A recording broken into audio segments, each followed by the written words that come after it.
Magnificat anima mea Dominum. Et exultat in Spiritu. Shalom amigos, en esta ocasión quisiera compartir con ustedes una meditación, una reflexión acerca de la oración con los salmos. Por un lado porque ocupan un lugar muy importante en mi vida espiritual y también por el lugar que ocupan en la vida de la iglesia, en la vida de la liturgia de la iglesia. Los salmos, como ustedes saben, son composiciones poéticas y están contenidos en la Sagrada Escritura, que le consagra un libro a los salmos. Son 150 salmos que tienen diferentes estilos, diferentes géneros. Hay salmos de alabanza, hay salmos de adoración, de acción de gracias, de petición, hay salmos penitenciales en los cuales el salmista pide perdón a Dios por sus pecados. Y fueron escritos por el pueblo de Israel a lo largo de varios siglos, antes de Cristo, por supuesto. Muchos de ellos son atribuidos al rey David, al gran rey David, que fue un hombre de Dios y un gran compositor también, que manifestó sus experiencias de vida en muchos de los salmos que tenemos en la Biblia. Y estos salmos manifiestan diferentes experiencias, sentimientos, vivencias que tuvo el pueblo de Israel a lo largo de su historia. Y así encontramos salmos, por ejemplo, en los que el salmista va relatando una situación difícil que está viviendo Israel. Por ejemplo, cuando fueron invadidos y exiliados por los babilonios y su templo fue destruido. Bueno, hay muchos salmos que hablan de eso, de la destrucción del templo, la desolación que siente el pueblo ante esa situación. Le piden a Dios auxilio, muchas veces le preguntan ¿por qué, Señor, ocurrió esto? ¿Dónde estás? ¿Qué sentido tiene? Muéstranos tu rostro, sálvanos.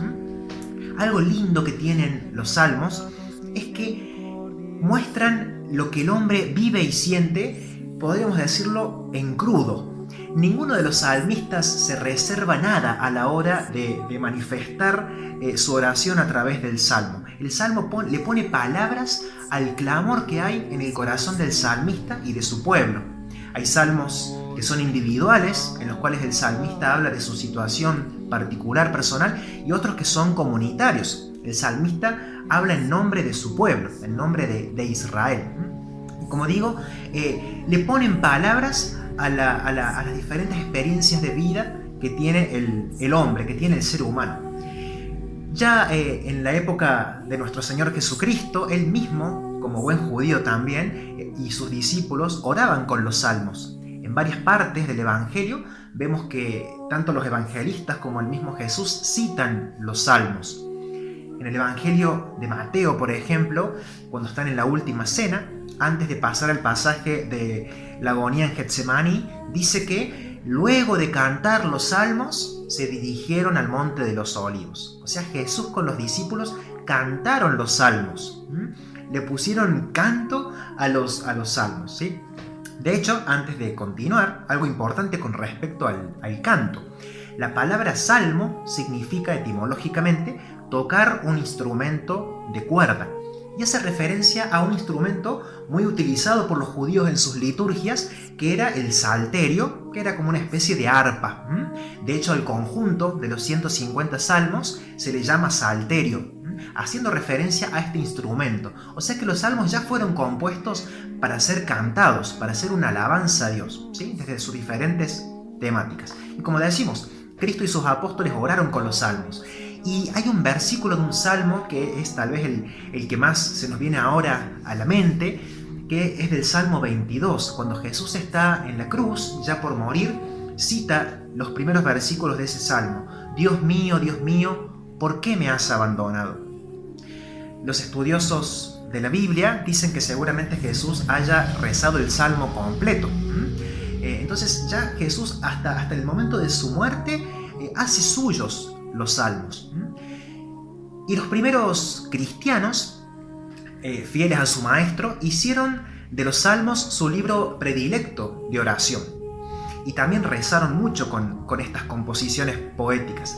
Y algo muy interesante a tener en cuenta es que estos primeros cristianos, con todo el Antiguo Testamento, pero de un modo particular con los salmos, que es de lo que estamos hablando, cuando releyeron estos escritos, fueron descubriendo que estos escritos hablaban de Jesús. Si bien fueron escritos muchos siglos antes, pero en muchas de sus expresiones, de sus manifestaciones, estaban revelando lo que Jesús mismo iba a pasar en su vida. Hay salmos, por ejemplo, en los que el salmista dice que está en la fosa y le pide al Señor que lo saque de la fosa, que lo saque del sepulcro, o dice, me has liberado de la muerte, me rodeas de cantos de liberación, a ti grité y tú me sanaste. Y los cristianos, cuando leyeron esos salmos, dijeron, wow, acá lo que dice este salmo es lo que vivió Jesús, ¿no? Acá nos habla de la resurrección, de su muerte y resurrección, ¿no? U otro salmo que dice que me enviaste al mundo con un cuerpo y yo dije, aquí estoy. Y dijeron, bueno, ahí habla de la encarnación, de este Jesús que siendo Dios se hizo hombre. Y así fueron viendo que los salmos contenían el clamor del mismo Cristo. Por eso es muy importante leer y rezar los salmos en esta clave cristológica, desde la óptica de Jesús. Descubrir diferentes rasgos del corazón de Jesús en los salmos.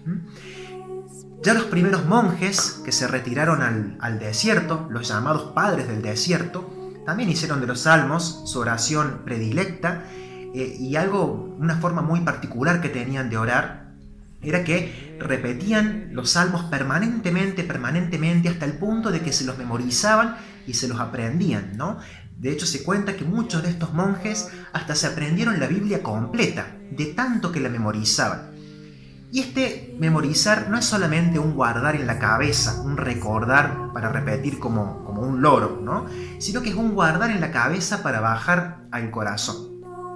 Así como en otro video hablábamos de la oración de Jesús y de guardar, custodiar el nombre de Jesús en nuestro corazón, algo similar ocurre con los salmos, ¿no? Cuando uno los va rezando y los va aprendiendo de memoria, los va asimilando, esos salmos quedan no solamente en la mente, sino en nuestro corazón más profundo.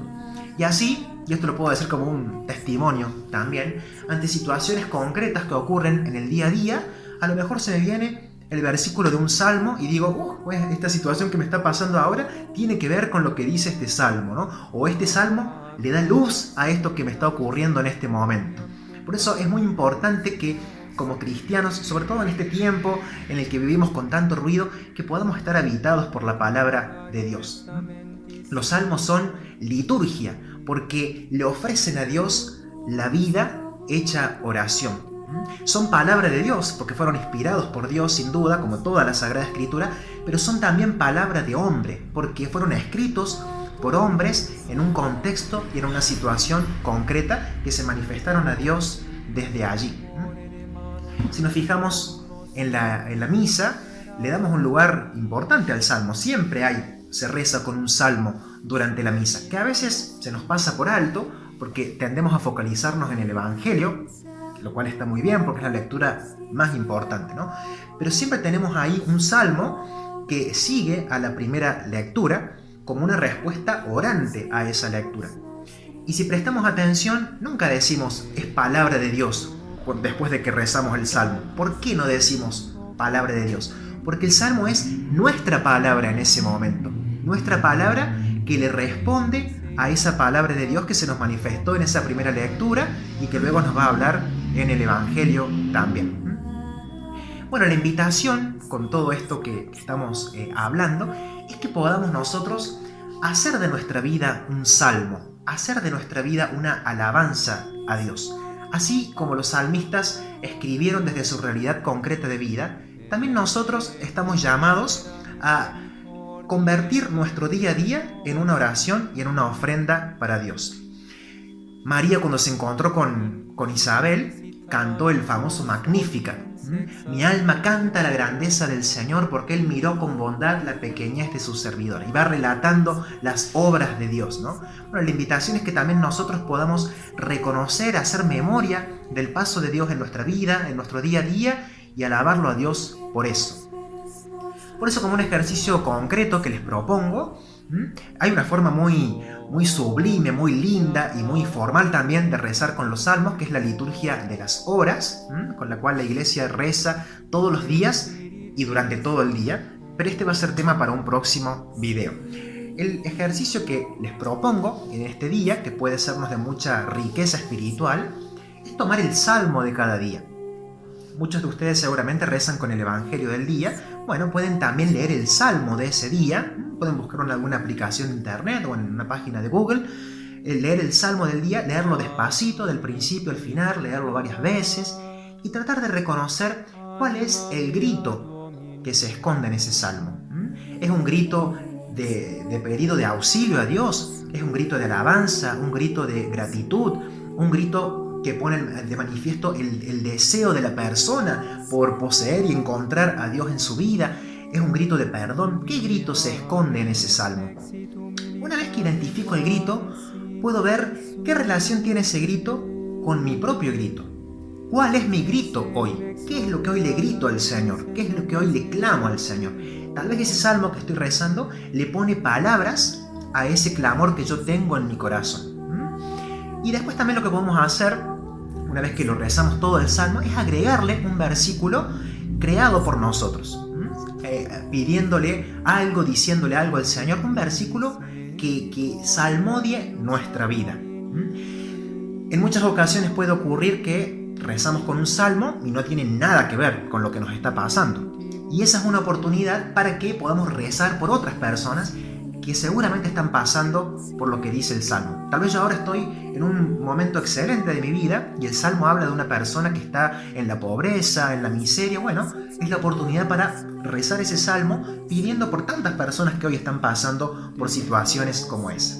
Entonces la invitación es a que podamos salmodiar nuestra vida, que nada de lo que vivimos en el día a día pase desapercibido, pase por alto, que nada sea porque sí, que nada sea en vano, que llegada la noche podamos mirar el día y decir, bueno, Señor, te alabo por todo esto que viví, lo convierto en una alabanza, salmodio mi vida, hago una alabanza de mi vida. Y también es muy bueno, también tomando el ejemplo de estos primeros monjes de los cuales hablábamos, tal vez quedarnos con un versículo de ese salmo, el que más nos haya llamado la atención, y después durante todo el día ir manducándolo, rumiándolo, repitiéndolo. Yo por ahí lo que hago, lo anoto en un papelito y cuando voy por la calle, eso, cada tanto miro el papelito para recordarlo y a lo mejor después durante el día nos damos cuenta de que ese versículo que hemos guardado nos está revelando algo o nos da luz en alguna situación que nos toca vivir ese día, ¿no? O pasan los días y digo, mira, me acuerdo de ese versículo que me memoricé hace una semana atrás, mira, era por esto, me quería decir esto. Bueno, que podamos reconocer lo que el Señor quiere también decirnos en su palabra y guardarla como María en el corazón. Le pidamos esta gracia al Señor por intercesión de su Madre Santísima y Madre nuestra. Ave María Purísima, sin pecado concebida.